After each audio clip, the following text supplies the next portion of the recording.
Guys, welcome back to my channel. आज की video में हम लोग एक नया टॉपिक स्टार्ट करने वाले हैं।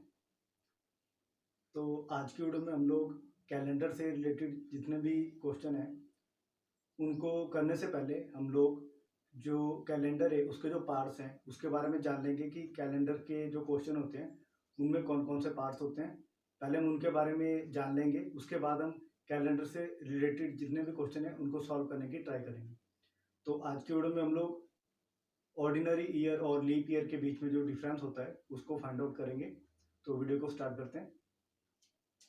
तो जैसा आपको दिखाई दे रहा है कि मैंने एक तरफ ऑर्डिनरी ईयर लिखा है और दूसरी तरफ लीप ईयर लिखा है, ठीक है। तो जो हमारा सबसे पहले हम ऑर्डिनरी ईयर की बात कर लेते हैं। तो जो हमारा ऑर्डिनरी ईयर होता है वो हमारा सामान्य साल होता है, ठीक है, या सामान्य वर्ष होता है। जैसा हमारा सामान्य वर्ष जो चला हुआ है जिसमें हमारे जो नंबर ऑफ डेज होते हैं वो हमारे 365 डेज होते हैं, 365 दिन होते हैं। उन 365 दिनों में हमारे पास 52 वीक्स होते हैं, यानी 52 हफ्ते होते हैं, और एक और डे होता है, ठीक है। और डे वो होता है जो हमारे पास हफ्तों के बाद जब काउंट कर लेते हैं उसका जो एक्स्ट्रा दिन बचता है, क्योंकि जो हफ्ते हमारे होते हैं एक हफ्ते में 7 दिन होते हैं, ठीक है। तो जो हमारा 8वां दिन होगा वो हमारा और डे गिना जाता है, ठीक है। तो जो हमारा ऑर्डिनरी ईयर होता है, सामान्य वर्ष होता है, उसमें जो नंबर ऑफ डेज होते हैं वो हमारे पास 365 डेज होते हैं, और 52 वीक्स होते हैं, 52 वीक्स एंड 1 और डे। वही हम लीप ईयर की बात करें तो लीप ईयर हमारा वैसा ईयर होता है जो हमारा जिसमें हमारे पास 366 डेज होते हैं, कि जो हमारा सामान्य वर्ष होता है उससे एक दिन उसमें ज़्यादा होता है, ठीक है, लीप ईयर में। और एक दिन ज़्यादा होने की वजह से इसमें जो हफ्ते हैं वो तो 52 ही रहेंगे, ठीक है। इसमें जो वीक्स है वो भी हमारी 52 ही रहेंगी, बट इसमें जो और डे है वो 2 हो जाएंगे, क्योंकि यहाँ पे एक दिन बढ़ भी गया है, ठीक है। जैसे यहाँ पे मैंने आपको बताया था कि एक हफ्ते में 7 दिन होते हैं, ठीक है। तो यहाँ पे हमारे पास जब हमने 52 हफ्ते काउंट कर लिए, ठीक है, तो जो टोटल डेज थे वो हमारे 364 बन गए, ठीक है। तो हमारे पास 2 दिन एक्स्ट्रा बच गए, तो वो हमारे 2 दिन एक्स्ट्रा 2 और डेज बन गए, ठीक है। क्योंकि अगर हम 7 से डिवाइड करेंगे, ठीक है, 7 से अगर हम इसको डिवाइड करेंगे तो हमारे पास आएगा 52 और रिमाइंडर में बचेगा 2, ठीक है। तो जो हमारा ये वो 2 बचेगा वो हमारा और डे में काउंट होगा, क्योंकि 52 तो हमारा कंप्लीट आ जाएगा, ठीक है। वैसे ही यहाँ पे अगर हम 365 को 7 से डिवाइड करें तो हमारे पास 52 ही आएगा, ठीक है, बट जो रिमाइंडर वो 1 आएगा, तो वो रिमाइंडर हमारा 1 और डे बन जाता है, ठीक है। तो फर्स्ट डिफरेंस इसमें यही है, सिर्फ इसमें दिन का फर्क होता है कि ऑर्डिनरी ईयर में हमारे पास 365 डेज होते हैं, लीप ईयर में हमारे पास 366 दिन होते हैं, ठीक है। तो अब बात करते हैं इसके दूसरे डिफरेंस की। तो जो हमारा ऑर्डिनरी ईयर होता है वो हमारा 4 से डिविजिबल नहीं होता है, ठीक है। कि अगर हम उसको 4 से डिवाइड करने की ट्राई करें तो वो 4 से डिविजिबल नहीं होता है। तो फॉर एग्जांपल जैसे 2001 है, 2003, 2005, 2006, 2007, 2009, 2010 एंड 2011 और भी कई इस तरह के। तो अगर हम इन सभी जो ईयर्स है हमारे, इनको अगर हम 4 से डिवाइड करने की ट्राई करें तो ये हमारे एग्जैक्टली इससे डिवाइड नहीं होंगे, ठीक है। तो ये 4 से डिविजिबल नहीं होंगे।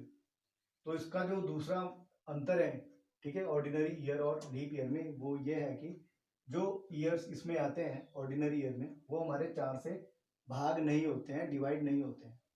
वहीं हम बात करें लीप ईयर की, तो जो लीप ईयर के जो ईयर्स होते हैं, ठीक है, जो भी उसके अंडर आते हैं वो सारे हमारे एग्जैक्टली 4 से डिवाइड हो जाते हैं, कि वो 4 से डिविजिबल होते हैं।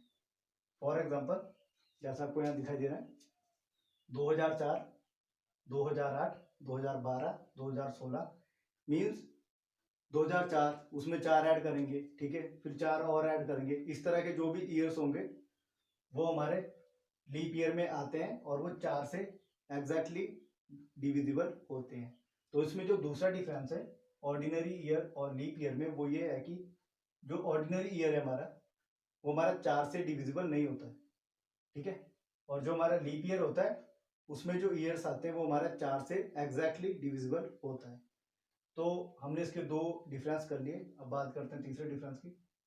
तो जो उसमें तीसरा डिफरेंस है वो हमें बताता है कि जो ईयर्स ऑर्डिनरी ईयर्स में आते हैं, ठीक है, वो हमारे 400 से डिविजिबल नहीं होते हैं, ठीक है, 400 से डिविजिबल नहीं होते हैं।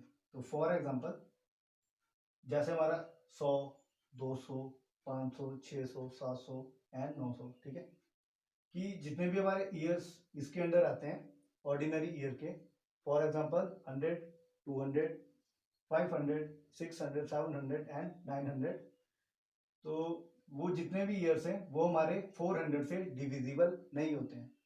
वही हम लीप ईयर में बात करें तो जो लीप ईयर के अंडर हम लोगों के ईयर्स आते हैं वो हमारे एग्जैक्टली 400 से डिविजिबल हो जाते हैं।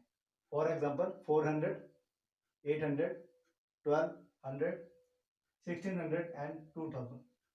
तो इस तरह के जो भी ईयर्स है वो हमारे 400 से एग्जैक्टली डिविजिबल हो जाते हैं। तो जो उसमें तीसरा डिफरेंस है वो यही है कि ऑर्डिनरी ईयर्स में जो ईयर्स हमारे आते हैं वो हमारे 400 यानी कि 400 से भाग नहीं होते हैं, ठीक है, डिवाइड नहीं होते हैं। बट अगर हम बात करें लीप ईयर की, तो लीप ईयर के अंदर जो भी हमारे ईयर्स आते हैं वो हमारे एग्जैक्टली डिविजिबल होते हैं 400 से, ठीक है। तो हमने 3 डिफरेंस कर लिए। अब इसमें जो लास्ट डिफरेंस है वो ये है, जो हमारा ऑर्डिनरी ईयर होता है, ठीक है, उसका जो फर्स्ट एंड लास्ट डे होता है, जैसे 1 जनवरी एंड 31 दिसंबर, वो दोनों सेम होते हैं, सेम डे होता है, ठीक है। मान लीजिए जैसे हमारा जो 1 जनवरी था वो हमारा था मंडे को था, ठीक है, तो जो हमारा 31 दिसंबर होगा उसी ईयर का वो भी हमारा मंडे को ही फिनिश होगा, ठीक है। तो ऑर्डिनरी ईयर में हमारे पास इस तरह का जो इसकी क्वालिटी है, जो उसमें इसकी दिया गया है हमें कि जो उसका फर्स्ट डे और लास्ट डे होगा वो सेम होगा, ठीक है। तो आप इस तरह भी पहचान सकते हो कि जो दिया हुआ ईयर हमें है वो हमारा ऑर्डिनरी ईयर है या लीप ईयर है, ठीक है। वहीं हम बात करें लीप ईयर की, तो इसमें जो इसका लास्ट डे होता है, ठीक है, जैसे 31 दिसंबर है, वो जो उसका 1 जनवरी को दिन होता है उससे एक दिन ज्यादा होता है। मान लीजिए अगर लीप ईयर में जो 1 जनवरी को दिन था वो मंडे था, तो जो उसका 31 दिसंबर को जो दिन होगा वो उसका मंडे नहीं होगा, वो उसका ट्यूसडे होगा, मतलब एक दिन ज्यादा होगा, ठीक है।